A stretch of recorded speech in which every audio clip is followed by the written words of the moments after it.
As I lay on the cold hospital bed, the white sheets felt rough against my skin. The room was silent, except for the rhythmic beep of the heart monitor beside me. I was tired, both physically and mentally, with the weight of my condition pressing down on me. Dr. Wilson had visited earlier and explained that I had an ulcer. He told me that it was partly because I had been holding in a lot of negative emotions. "I recommend you talk to someone, Mrs. Evans. Holding on to those emotions isn't good for your health," he said, adjusting his glasses. "I'll think about it, doctor," I replied, nodding slowly. Soon after Dr. Wilson left, David entered. My husband of 15 years, David was a tall man with brown hair that was starting to gray at the temples. His suit was impeccable, always tailored to perfection. However, his face now showed signs of stress and impatience. "Jane," David started, clearing his throat, "I've been doing some thinking." I turned to look at him, waiting for him to continue. He took a deep breath. "I want a divorce." I felt a pang in my chest, but not of heartbreak, more of realization. It felt like something I had been expecting for a long time. "All right," I said simply. David looked taken aback. "That's it? Just all right?" "I guess I've seen it coming, David," I admitted, "though I never thought you'd tell me while I'm in a hospital bed." A nurse, Melissa, who was attending to some paperwork nearby, looked up. She was young, perhaps in her mid-20s, with bright blue eyes and blonde hair pulled into a ponytail. She gave me a concerned look. "Are you okay, Mrs. Evans?" David scoffed. "Of course she's fine. Aren't you, Jane?" I ignored him, turning to Melissa. "I'll be okay. Thanks for asking." "Why are you so calm about this?" Melissa whispered, genuinely curious. With a small smile, I leaned in closer. "I have a little secret. Something that will make everything all right in the end." David, not hearing our exchange, glanced between us, looking annoyed. "I'll get the papers started then," he said tersely. As he left the room, I couldn't help but feel a mixture of sadness and relief. I knew that this was just the beginning of a new chapter in my life. And though the circumstances weren't ideal, I felt strangely hopeful. The hospital room was quiet, with only the soft murmur of the TV in the background. I started to drift into a state of introspection, remembering simpler times. The day David and I met felt like it was just yesterday. We were introduced by mutual friends at a local coffee shop. The initial days were filled with laughter, shared interests, and many dreams for the future.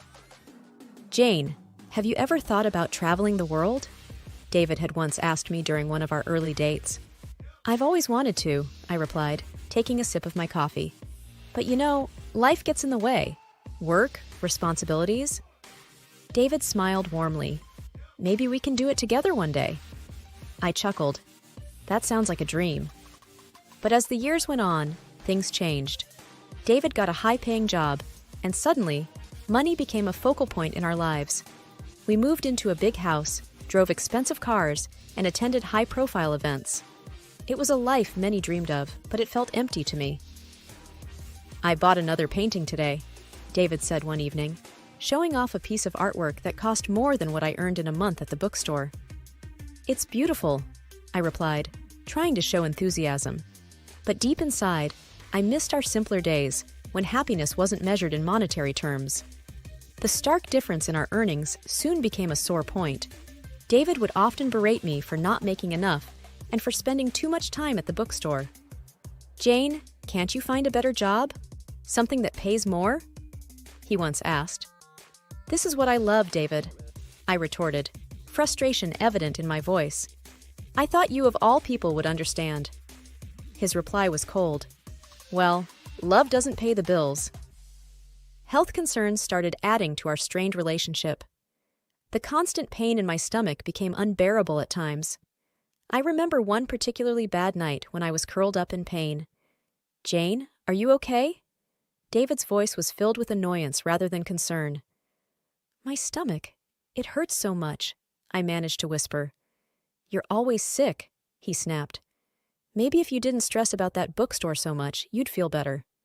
Even during those tough times, there was one person who stood by me, my grandmother. She was a wise old woman with a heart of gold. We shared many moments, sipping tea and talking about life. "He's not right for you," she told me during one of our conversations. I sighed. "I know, Grandma, but we've been together for so long." She looked at me with a knowing smile. "Sometimes length doesn't mean depth. Remember that." Her words stayed with me. David's decision to ask for a divorce might have been sudden for him, but for me, it was a long time coming. And as I lay in the hospital bed, clutching the letter from the notary, I felt a sense of clarity and direction for the first time in years. My grandmother had passed, leaving me $3 million. But there was a catch. I would only inherit it upon divorcing Robert. A bittersweet smile formed on my lips. Once an unwelcome condition, now it was my ticket to freedom. The next morning, I decided it was time to take charge of my life. I needed to know why David was so eager for the divorce. Was there another woman? Or was there something else he wasn't telling me? I decided to call Mark, a lawyer I had known since childhood. We had grown up together, and even though life took us on different paths, our bond remained. "Jane, long time. How are you holding up?" Mark's voice sounded genuinely concerned. "Been better, Mark," I replied, trying to sound upbeat. "But I need your help." Mark paused for a moment. "What do you need?" I hesitated. "I need to know why David wants a divorce so urgently. Can you find out?" There was a short silence. "You think he's up to something?" "I just have a gut feeling. Something's off." "All right," Mark said. "I'll hire a detective to tail him, see what he's up to." I felt a weight lift off my shoulders. "Thank you, Mark." A few days later, Mark called with news. "Jane, you were right. David's been seeing someone." My heart sank. "Who is she?" "He's been spending time with a young girl, probably in her 20s. Tall, model-like. Our detective has taken some photos." I sighed. "I need to see them." Mark arranged for me to meet with the detective later that day. The detective, a stern-looking man named Carl, showed me several pictures of David and the young woman. "That's him." Carl pointed to David in one of the photos. "And her name is Clara. She's a student, but has an interesting past." "What do you mean?" Carl hesitated. "She's been involved with a few rich men before. It seems she has a pattern." I felt a rush of anger. "So, she's using him?" Carl shrugged. "Looks like it, but there's more. We found out she's currently working for an escort service." I took a deep breath, trying to process everything. "Thank you, Carl." As I left the detective agency, a plan began to form in my mind. David wanted a divorce? Fine. But I wasn't going to let him walk away without a fight. He would regret the day he decided to betray me. The following week was a blur of hospital tests and treatments. But between the needles and medications, I had a surprise visitor, an elderly man named Mr. Graham, whom I had occasionally seen during my daily hospital walks. With white hair, a cane, and wise eyes, he seemed to be always engrossed in a book. "Hello, Jane," he greeted me with a warm smile as he walked into my room. "Hello, Mr. Graham. To what do I owe the pleasure?" "I've heard you work at a used bookstore," he said, taking a seat near my bed. "Yes, I do. It's a small place, but it has its charm." He nodded appreciatively. "I've always had a passion for books. Over the years, I've collected many rare editions. And, well, there's one particular book I thought you might be interested in." My curiosity was piqued. "Which book?" "It's an old, rare copy of Pride and Prejudice. You see, my late wife loved that book. She told me stories about her family's connection to it." I was taken aback. "That's one of my favorites. I've always wanted to have a rare edition." Mr. Graham smiled kindly. "I thought so. Well, I'm willing to sell it to you." "That's a generous offer," I said, my heart racing. "But there's a problem. I recently had some financial issues. David, my husband, took all the money from our joint account." Mr. Graham frowned. "I'm sorry to hear that. But for the book, we can work out a reasonable price, or even a payment plan." I smiled, touched by his kindness. "Thank you, Mr. Graham. I'd like that." Our chat was interrupted by a call on my mobile. It was David. "Jane, have you signed the papers yet?" he demanded. "Not yet, David. I told you, I'll do it after I leave the hospital." "Just get it done," he said irritably before hanging up. I sighed, feeling deflated. Mr. Graham looked at me with sympathy. Relationship troubles? I nodded. He's eager to get rid of me. Mr. Graham leaned forward. You know, life has a way of bringing unexpected joys even in the midst of our struggles. Perhaps this book is a small token of that. I smiled, wiping away a tear. Thank you, Mr. Graham. You have no idea how much this means to me. As he left the room, I held the book close, feeling a strange sense of comfort. In the midst of chaos and heartbreak, this little piece of literature became a beacon of hope.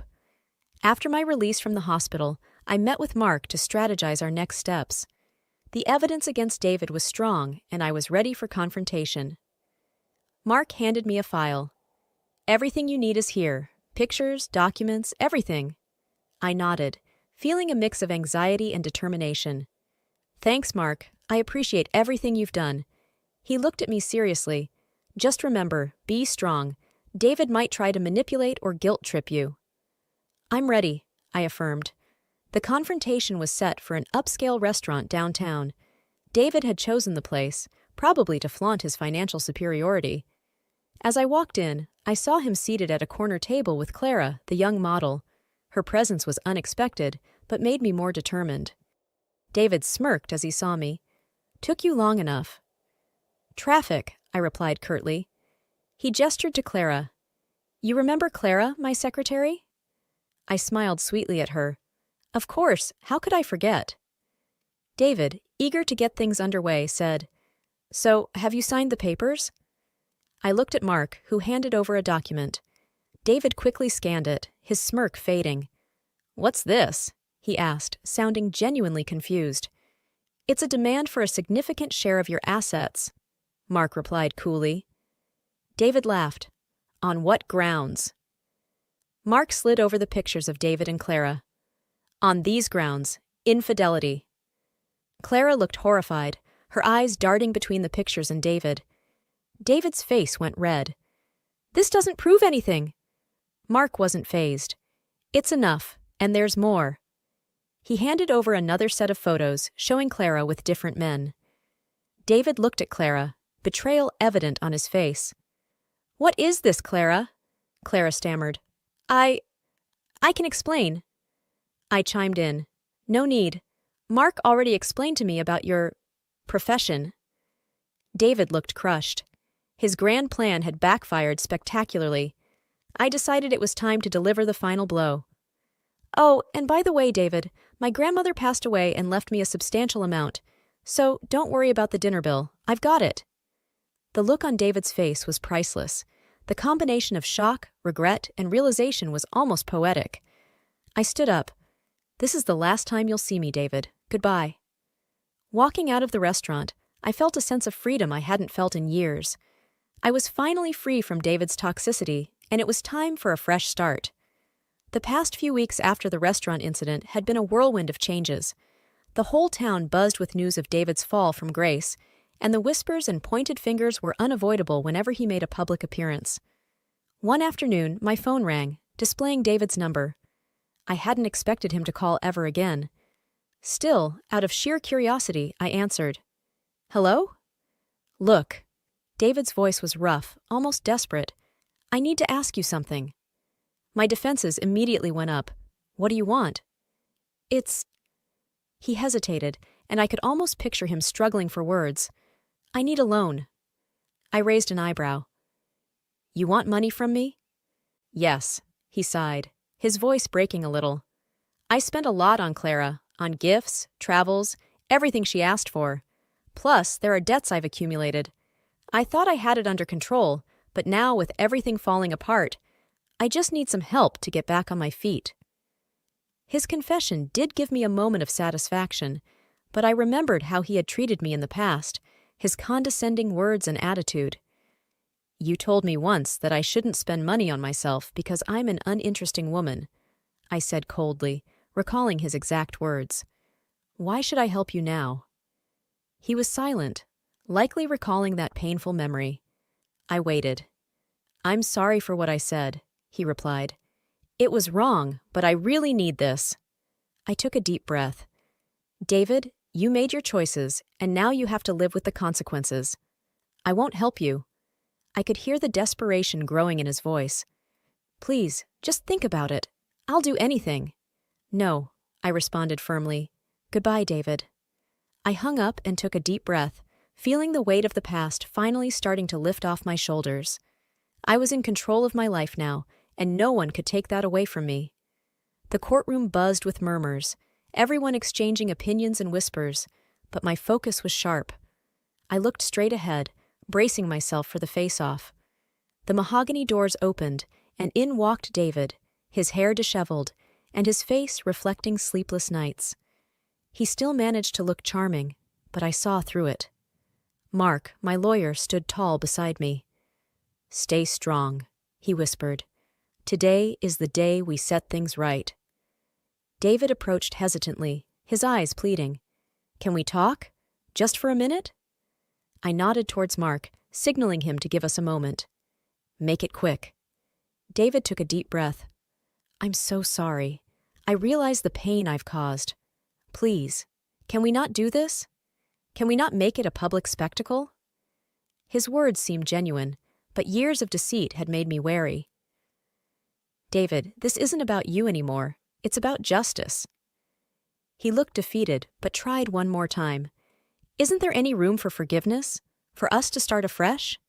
I stared at him coldly. "There's no us anymore. And as for forgiveness, some things can never be forgiven. You chose this path." Before he could respond, the bailiff announced the judge's arrival. Everyone took their seats. The judge, a middle-aged man with a stern face, spoke. "This court is now in session." Mark began. "Your Honor, my client has suffered emotional and financial turmoil due to Mr. David's actions. The evidence will showcase his deceit." David's attorney tried to interrupt, but Mark continued, "Your Honor, we have photographs, bank records, and messages that point towards Mr. David's consistent betrayal." The evidence was presented, one piece after another, creating an irrefutable chain of David's misdeeds. David looked shattered, realizing the gravity of the situation. "Your Honor," he began, voice shaky, "I admit my mistakes, but I beg the court and my wife for leniency." Mark countered, "Mr. David is only remorseful because he got caught. Had any of these deceitful actions not come to light, he would have continued his ways." The judge, after pondering for a while, said, "Given the overwhelming evidence, this court grants the divorce. Mrs. will receive 80% of the combined assets." David was aghast. "This is extreme." I stood up, anger evident in my voice. "Extreme? Like your affairs? Or draining our accounts? Or every lie you told?" David whispered, "Please just give me a chance." I looked at him squarely. "I gave you years, David. You destroyed that chance every time." Walking out of the courtroom, Mark congratulated me. "You did great. This chapter is closed." I nodded, determined. It's time to rebuild and move forward, without him. The sun outside shone brilliantly, signaling a new dawn, and for the first time in years, I felt truly free. The sky was a bright shade of blue, and the air was fresh, with a hint of morning dew. It had been a month since the court case, and the world seemed different to me. I was sitting in a small cafe near the beach, enjoying a cup of coffee, watching children play in the sand and families laughing together. Sarah, my longtime friend, joined me at the table, her presence always a comfort. "How does freedom feel?" she asked with a teasing smile. "It feels like breathing without any weight on my chest," I replied, taking a sip from my mug. She chuckled. "I never understood why you held on for so long." I sighed. "Neither did I, but it's in the past now. I'm just focusing on what's ahead." A small boy, around 6, ran up to our table, his sandy feet leaving prints. "Excuse me, ma'am. Can you help me build a sandcastle?" I smiled at his innocence. "Sure, why not?" As we sat building the castle, Sarah watched with a soft smile. "You know, you always had a way with kids. Have you thought about what you're going to do next?" "Actually, I have," I began, molding the sand into a tower. "I'm thinking of starting a community center for children, somewhere they can come, learn, and play." Sarah looked pleasantly surprised. "That sounds amazing. but it's going to be a lot of work.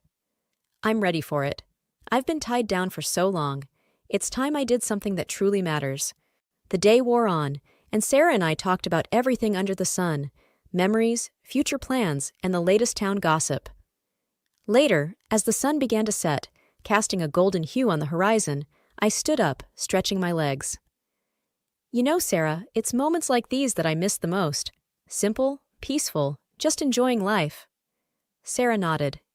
You've come a long way. A familiar face approached our table. Mark.